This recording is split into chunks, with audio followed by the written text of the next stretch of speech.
风向龙凤配，我是唐湘龙，我是陈凤馨，我来带风向，我来跟风向，免得你晕头转向。今天呢是风向龙凤配2024年的最后一集节目，阵容强大，所以我们今天推出了超狂阵容。来，先介绍来宾吧。介绍来宾，我们再来谈今年的国际大事。可是我们大概只能谈前3名的国际大事，可是会带动了其他的一些相关事情。首先，第一位就是大家非常喜欢的郭正亮亮亮，大家平安，超狂了，在后面。接下来呢，是我们大家非常喜欢，而且你知道，每次跟他敲上节目的时间都超难敲的。对，雷倩，谢谢观众朋友，大家平安。超狂的在这两边。雷倩大概是我这边预告拒绝我最多的女人。哦，真的。那我心里突然这个伤痕就减少了很多，这样原来不只是我。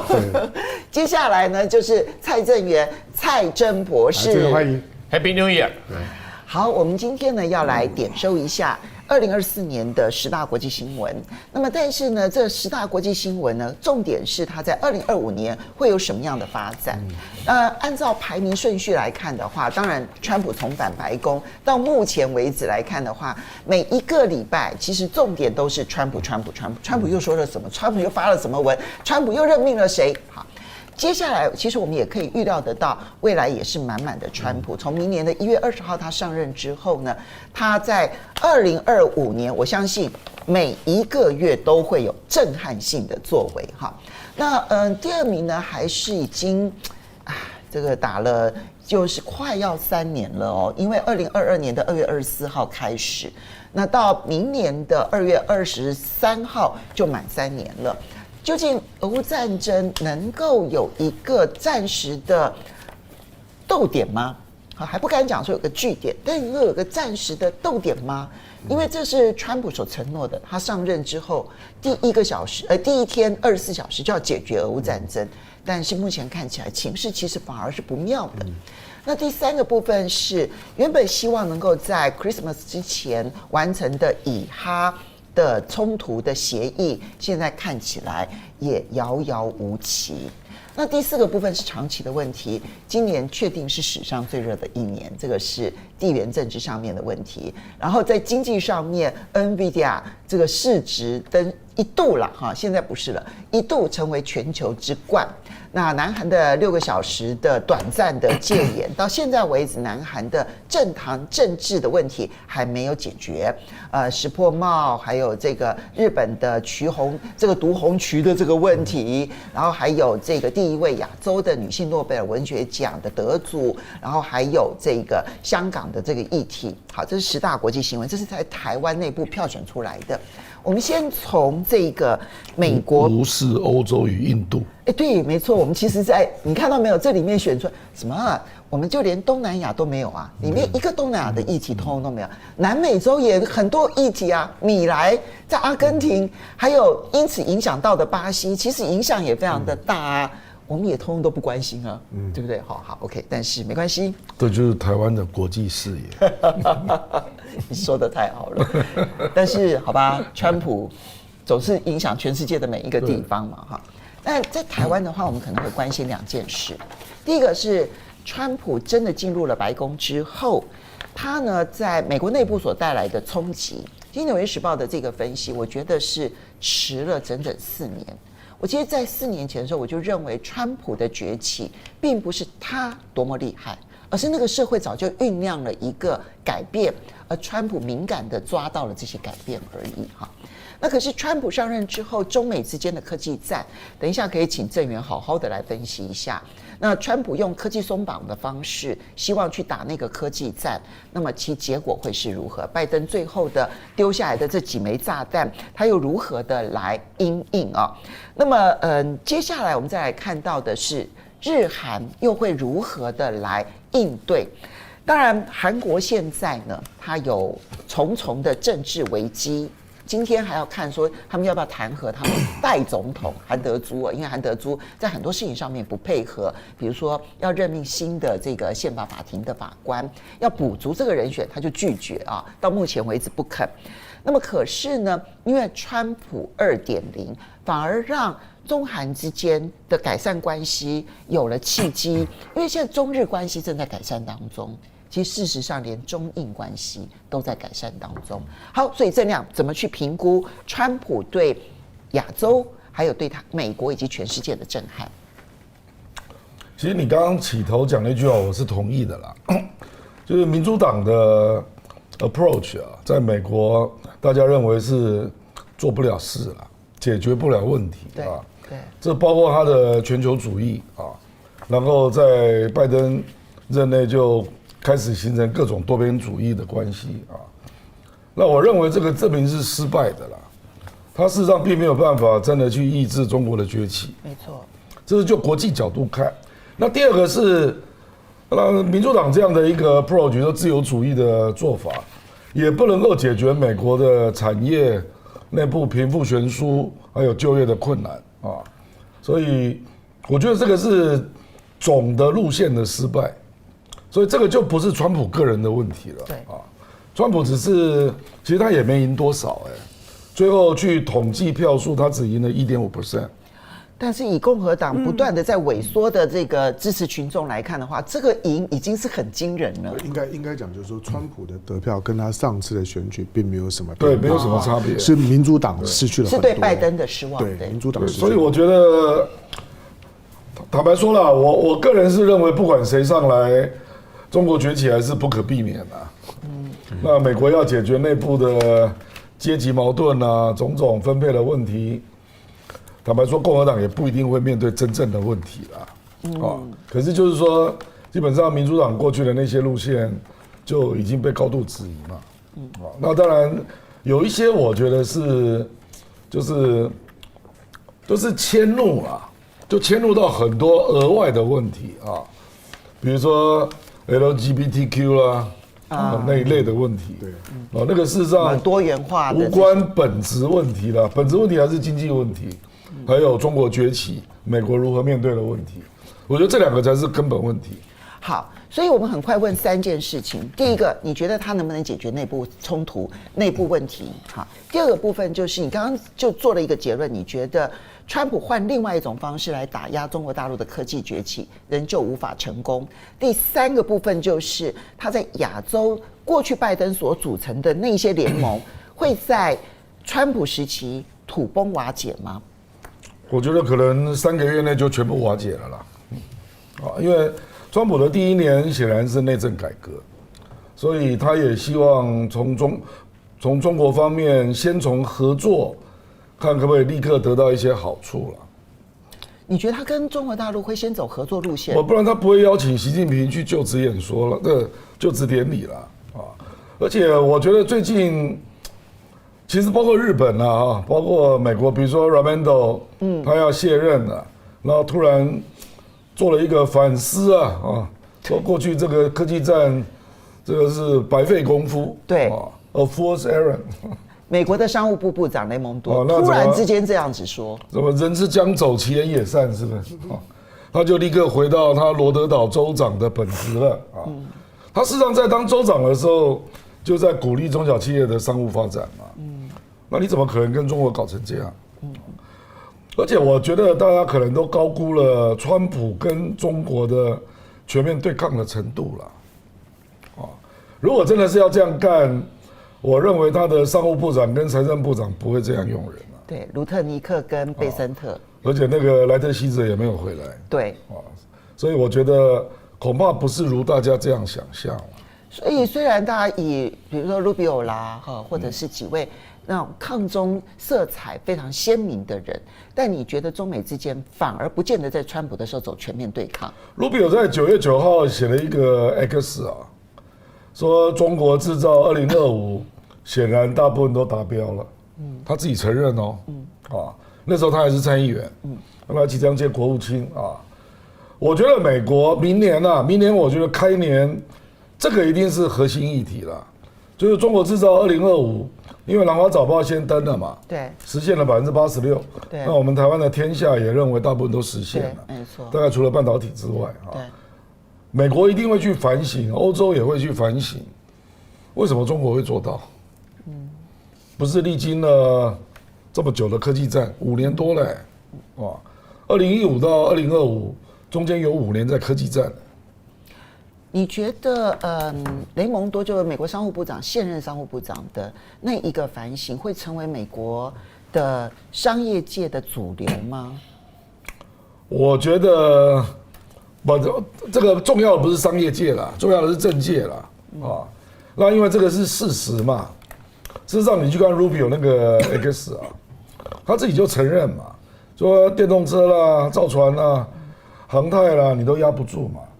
甚至还有商务客机，你也压不住，这都是事实。而且我觉得未来这一年，中国大陆在全球的制造业的市场，可能它的比重还在上升啊，甚至有人做一个估计啦，说中国的制造业到2030可能会接近40%，占全球的制造产值的接近40%。对，哇，那很高哎。不，这个就是它已经形成一个内卷、外溢这样的现象。那碰到它的外溢，大家就纷纷投降嘛。现在连成熟制程都开始了啊，半导体现在一般估计到2026，中国大陆的全球市占率大概就有40%。这就不得了了嘛。对啊，所以我觉得这种现象，坦白说哈，你也很难，因为中国大陆坦白说它是内需市场先照顾了，可是因为它的内需市场就是这么大，那7、8亿的内需市场之后就开始外溢啊。那你说它是故意的吗？我觉得这个很难解释啦，就这个也是一种市场竞争啊，不然美国的农产品还不是一样外溢到全世界？对啊，所以我觉得大概是这一类的问题，让美国要正视整个中国制造2025在世界上的意义了。好，所以雷倩同样的问题来请教，因为大家要看川普重返白宫，一方面他有美国内部自己的政治意义哈，但是呢，在他的政治意涵之下，川普在内部他会发动什么样子的革命啊变化？那第二部分当然就是中美之间，这也是全世界最关心的。那么可能聚焦的会在科技战，他采取的方法能够跟拜登不同吗？他能够比拜登更有效的遏制中国崛起吗？这是第二个部分。而第三个部分是，他显然不走那一个团体战。他既然不走团队战，那拜登4年所建立的所谓的亚洲盟友圈，在川普2.0当中会出现什么样子的剧烈变化？首先讲一下，就是在川普当选的时候，他讲了一句话说 "We got a mandate" 啊，那时候我们觉得说他得到了人民天命。那我后来仔细去想一想呢，他跟 Project 2025，也就是传统基金会的第9版，叫做 Mandate for Leadership， 是有一点呼应的。也就是说，他在告诉这些人说，你们在过去4年中间所主张的这个传统的回归到传统美国的这整个的议程。We got the mandate， 我们现在得到人民的授权可以去做了。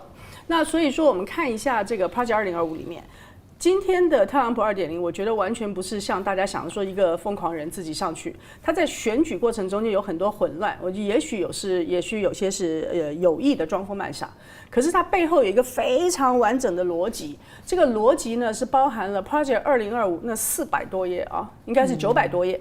有400多个学者，100多个智库呢，一起帮他写的，包含了人事啊，包含人事，然后包含了整个政府的组织运作，然后美国怎么样回到一个新的保守主义啊，这些东西都是在那里面。很惊悚的内容。可是你仔细看的话，他在选举过程中间，他陆续都讲了。对，没错。最小的一个，譬如说啊，男生不可以在女生的运动赛事上面参与。这个就是 Project 2025在第1页，它的首页，如果你去看 Project，就是它的首页里面的第7点，它总共就是列了1、2、3、4、5、6、7点，然后就最后1点。所以在这个情况之下呢，我觉得川普这一次上来是有使用手册的。他所做的事情，第一个是他要把联邦政府已经攻击了很多年的所谓深层政府呢，做一个大转变。那我们看得到的当然是马斯克跟 Ramaswamy。他们将来会去主导的这个政府效率部，那么其他有很多地方他都会开外挂，包含了用一个叫做 Schedule F， 就是这一种的联邦公务人员呢，他们没有受到传统的公务人员的保障，是由政治任命者可以随时去改变他的任命的，所以你可以看到他的新的这个政府呢是传统的共和党的小政府，但是它是非常集权的，集中权力由总统来控制的一个小政府。你那个集是集合的集，而不是极端的集，是非常集中权力的，非常集中的啊，这第一点。第二点呢，就是说这过程中间他在做的也是对于将近20多年来由民主党所主导的这些价值，就是包括了DEI。Diversity, Equality 跟 Inclusion， 还有包含了觉醒文化，所以刚才郑亮谈了 LGBTQ， 这些东西呢，过去20-30年来，在美国的连军队里面都被高度要求要做的这些事情呢，他会做非常大的全面修正。好，所以说你可以看到他在政府上面在修正，在社会上面在修正，所以他很大的主题，我认为他一上任以后，1月20日好，他先要把他的内部巩固了。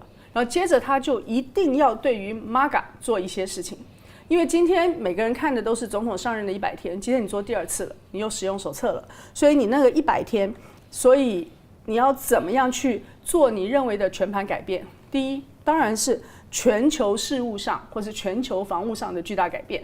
他不赞成拜登所做的那些事情呢，他会很快的去把它修正。他不赞成哪些事情？俄乌不赞成啊，对，这是最重要的。所以说，他如果不赶快修正的话，他就得留在收拾拜登的过去的残局这个地方。而且，拜登在临去秋波中间做了美国总统我几乎没有见过的事情。他就像企业诟病的时候吞那个 poison pill 一样，他把整个美国在全世界的事情呢打得越来越混乱，然后中间所涉及的那个需要去拆解的部分非常非常复杂。你用毒药药丸真的形容的就是一个 poison pill 啊。对，所以说就是你接手的人，你就手上一个烂摊子，你要赶快来处理。那么很多事情拜登做了4年的总统都没做的，他在临走的时候他就做了啊。所以你就要做很多的处理，这是第一个，全球事务要做。可是他后面呢？今天 Raimondo 会这么说，是因为知道你用制裁、防堵的方式，你最多你只能拖累对手一点点，你只能让他去绕一个弯，你自己没有进步的话，你永远还是在后面的哦。所以今天如果美国还是遥遥领先，那你去拖累对手，就拉开距离，这是有效的。可是美国没有遥遥领先啦，对，现在他的对手在领先的时候，你得要回过头来去做自己的研发。所以你可以看到他很多的科技研发呢，我就用了2个字叫做外挂，好，或者说你可以说外包给像马斯克这些人，因为联邦政府已经没有钱。没有效率，没有机构。我觉得最重要是没有效率。对，而且也没有钱了，政府是没有钱的。所以说，如果你要做什么事情呢，你只能想办法外包给你可以相信的盟友。而马斯克这些年他所做的事情，从新能源车到星链，到他后来所做的，包含人工晶片啊这些东西 ，Neuralink 都是美国现在还有一点机会呢，可以去赶上的。那这些地方他会做科技研发的外包以外，他第3个必须要处理的一定是虚拟货币，因为他知道这个美元保卫战马上就要来了。真的，除了黄金的 Gold Revaluation Account 我讲过，就是重估黄金以外，它还剩下什么东西？在大家如果不信任你的时候，这个信用崩解的时候，你拿什么东西做你最后的锚定呢？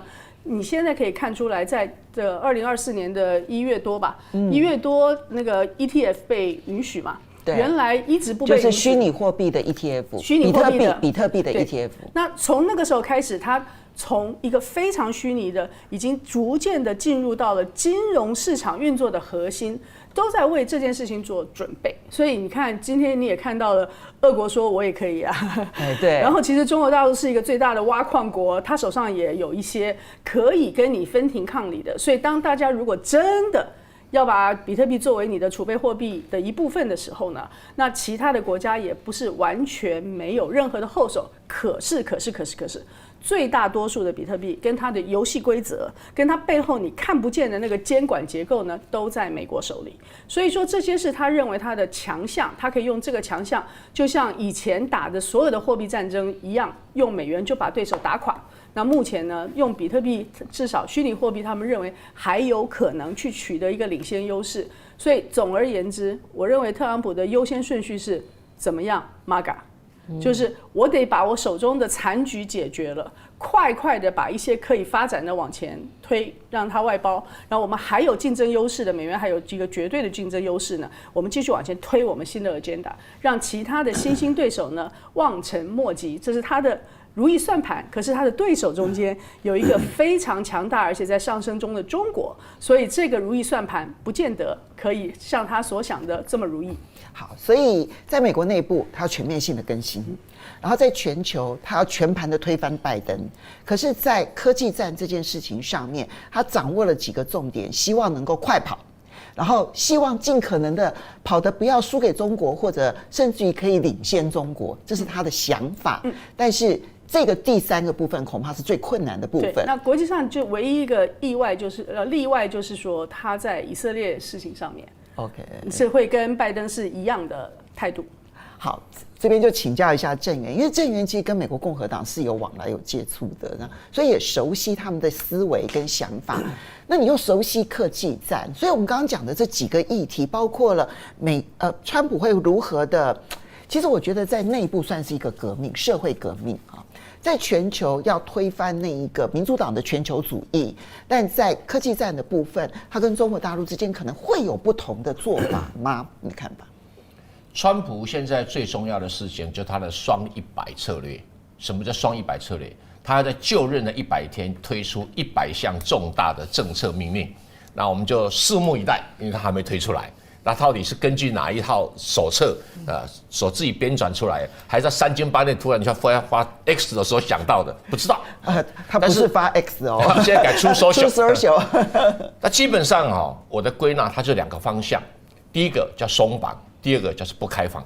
什么叫松绑不开放？这是基本上它的施政的主轴。首先 AI 要松绑，以前在民主党政府的时候 AI 什么安全管制搞了不少东西，它 AI 要松绑。第二个，它环保标准要松绑，使得环保的一相关的什么石化产品啊，在美国可以重新这兴盛起来。第三个，它金融要松绑，所以你看呢，金融业的股价乒乒乓乓都跳上去了。金融松绑，因为金融业那个什么石化业，这个所有的管制成本非常高，所以松绑的代价利益非常大。第三个，加密货币要松绑。对，加密货币交易所经常在民主党政府里面，这个被起诉，那个被羁押，以后都不会有了。以后都会在白宫里面座上宾了。那 BFS 可以放出来了吗？几乎可以放出来了。还有那个赵长鹏大概就没事。赵长鹏应该也没事。欢迎回美国，以前是从驱逐出去的。对啊，对啊。中国大陆也赶了一批走啊。现在中国大陆要不要想一想，赶快把它找回来？我也觉得啊，对啊，李鹏赶快想一想哦。对。再来，税法要松绑。你想，税法要松绑。为什么税法松绑？他要减税，税法不松绑，你不是白搭一场？税法是把很多美国企业的资金调度中心赶到什么爱尔兰、北爱尔兰、欧洲去，一个很重要的原因。你不想美国人搞这种税法管制，实在是有点无厘头的地步。所以这些就是他所谓的松绑的基本的方向。那什么叫不开放呢？移民不开放。堕胎那就更不用讲了，不开放 ；LGBT 不开放。刚才连先有讲过，他找的 Hexas 这个人去当国防部长，没有别的目的，就要铲除在军队里面的 LGBT， 他是公开讲。但是你不能因此推论说这个川普是一个对 LGBT 有歧视的人，那倒不是。因为贝森特其实是一个公开出柜的人，那个谁，他的财政部长就是零号的 gay， 所以他很接纳他。所以我们来，他认为会影响战力啊。对啊，他主要从美国再次伟大的战力来考虑这个，所以很多节省将军可能他们评估到会被换掉的美国的这些中将以上的觉醒将军超过40%，全换掉。还有很多女性的什么舰队司令会全部被换掉。因为他们都加分上来的，所以是一个军队里面的大改革。反正美军不会兵变嘛，他就不在乎他，基本上是这样。美军不会兵变，也没有能力兵变，这是一个很特殊的体制啊。再来，关税不开放，节节上升，这个亲朋好友明算账，他会做到这种越是亲朋好友越明算账，完全是个完全不开放，眼中没有亲朋好友，眼中没有亲朋，对，他这样，这个大家都同意了。火星如秤，对，科技产品出口不开放，会照常继续执行，会照常实行。再来，犯罪的一些完全的这些法令会紧缩，死刑会加大。然后他目前是跟民主党完全是不同的方向哦。那这个都是他的国内事务，他的我所理解的，他的100项双100的政策，基本上有90%都是国内的，都是内政。那这个外交方面啊，国际安全方面啊，我只要看到卢比欧啊跟沃兹，我就知道他会连连吃败仗。为什么？这2个就不是那个咖嘛，不是那有能力的人。先说俄乌战争，他能够处理吗？我跟你讲，100天以后搞不好还在打。好，我们等一下会谈俄乌战争，主要是退群啊，退群。对，这就是刚刚郑亮讲说，3个月内他所有拜登建立的盟友群会全部土崩瓦解，因为他不需要朋友。他这个人呢，国际上不需要朋友，他国内朋友一大堆，国际上不需要朋友。他是一个很特殊的人哈。那对于国际上，你如果自认为是美国的朋友、川普的朋友，你就会滑一跤。那印度就是很投机，早就看出来。为什么国际上要做朋友是要花钱的？你不花钱就没有朋友。那现在川普是绝对不肯把钱花在外面，而且要从外面捞钱，你怎么可能有朋友了？连欧洲都不可能有朋友，何况印度？对，所以你觉得印度是早早看到了川普崛起之后的那个盟友圈根本就不存在？没有，他在民主党的时候就没拿到他想要拿的好处，对，所以他就开始说：“我从你这边拿不到好处，为什么跟你交朋友呢？”对，所以那什么印太司令部哦。要赶快改名字，印已经没有了，只剩下太司令部。帕帕洛。对，所以美国人不用装模作样。所以对于国际上的一个整盘局啊，这个就川普来讲，他走回孤立主义，走回门楼主义，就是我只看我家旁边的，其他我一概不管。那因为什么？我不要花钱啊。我干嘛去管别人的事情？动不动拿个什么价值啊、民族啊、什么价值，到处全世界去晃，这种事他不干。那你台湾呢、啊？自求多福，你付我钱啊，我就做多少的保全。你给我做4个小时，就付我4个小时的钱；给我做24小时，就付我24小时的钱。它是称斤称两在计价的哦。所以对于这个韩国其实也是一样，日本也一样，德国也一样。他都会开出新的账单，大家等着瞧好了。你觉得日本现在转向的快，还是印度转向的快，还是韩国转向的快？当然印度最快嘛，印度已经在差不多半年前就开始转向了，半年前就转向。那韩国是不由自主，因为韩国现在还在乱嘛。那这个日本是主要是识破帽啊。跟如果是岸田文雄还在的话，他还会去贴近川普啊，反正他贴了美国，这是一个个人的一种政策取向。那换上石破茂这个人就我半开玩笑哈，他在日本哈政坛上没有朋友，他在国际上也没有朋友，他只是没有像川普这种实力，不然他也是个孤立主义者，也是一个自立主义者，因为他觉得我干嘛去得罪中国，对我有什么好处？第一个他会先问什么好处。那既然得罪中国没有好处，我帮你美国人做这种走狗的工作，我才不干呢。对，那好，那一样啊，你美国要给我什么好处？你最好不要给我什么伤害，所以他会想到说，那我们平等一下，我可不可以驻军到关岛啊？你看，那美国有点让步啦，你可以到关岛来有个什么训练营，所以日本在争取这个所谓自己的国格的立场上面，也会成为美国要去让步的一个空间。那中美科技继续打。这没有办法的事情哈，但是有个好处啊，就是中美的打法会从这个质转上量，为什么呢？什么质转上量呢？就说我这个不给你，那个不给你，可是到了川普会什么？我这个要卖你更贵一点，而不是不卖，他一定会开放很多的产品，但是价钱要求调得非常的高，这一点是我觉得辉达的利益来了啊，然后其他的。Intel 啦，也都利益都来了。难怪 NVIDIA 它在中国大陆还在扩大招募人才。不是，这是它的逻辑嘛，对不对？我管制你中国大陆，让你起不来，对我有什么意义？因为我赚不到这一笔钱。那我只要维持跟你一定的距离。事实上，从很多的制造业来看，的确中国大陆是超过美国，甚至跟进美国。但是如果你从整体 GDP 来讲，却不是这样子的。因为今年预估因为12月底了嘛。美国的 GDP 会远远超过27兆美金，但中国今年却没有办法突破18兆美金，因为中国的内部问题主要还有什么房地产啊、内需的问题，没办法突破。虽然制造业逐渐在取代其他的行业，但是因为有其他行业拖累住了，所以制造业没有办法对中国 GDP 创造出一个奇迹性的现象。但是美国会创造个奇迹性的现象，第一个美元强，第二个美国股市暴涨，那第三个川普在减税的话，会给大家明年度很多的期待。所以这些因素凑起来的话，美国明年 GDP 搞不好，虽然负债很多，我们讲了很多缺点，但美国整体 GDP 明年有望突破28兆。